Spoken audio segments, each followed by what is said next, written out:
What's up, Buck fans? Welcome to another episode of It's About Bucking Time.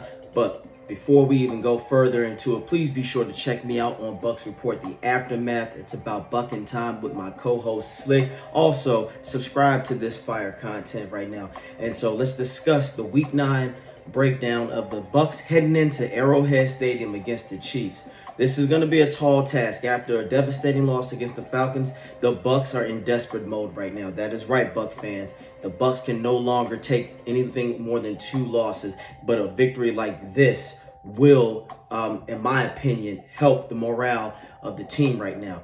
But let's go on the offensive side. Let's start there first. So, of course, it's going to start, believe it or not, with this Bucs running game. Now, Bucs are going to have to decide whether they want to win or not, and by that I mean they need to start Bucky Irvin. That's right, Bucky Irvin should be the starting running back of this team because he's mobile. He knows how to hit the gaps. He just knows how to make people miss. A hard runner and very valuable also in the passing game. So he's no slack in that.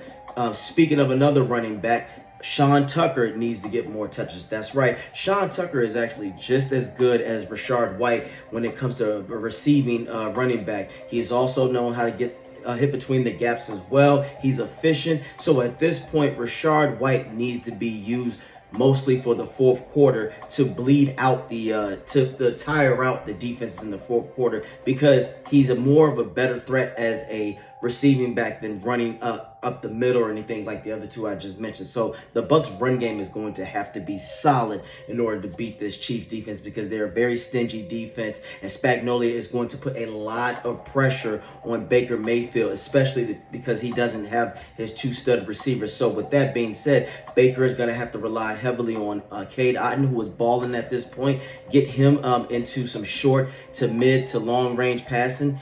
He has the stamina. He's getting better at blocking. So Cade Otton is going to have to be Baker's main guy. But he cannot also be the only guy. The receiving core has got to get better. Palmer is going to have to step up. If I am Cohen, you have to run more spread, get some more crossing routes, dink and dunk your way. Take what defenses give and get the screen going. You're going to have to use Rachaad White the way you use Chris Godwin. That is the only way for this offense to take advantage of this very good Chiefs defense, as I just stated. So it's going to be a dog fight. So the offense is going to have to carry this team, because right now the defense is going to have to get back to the basics.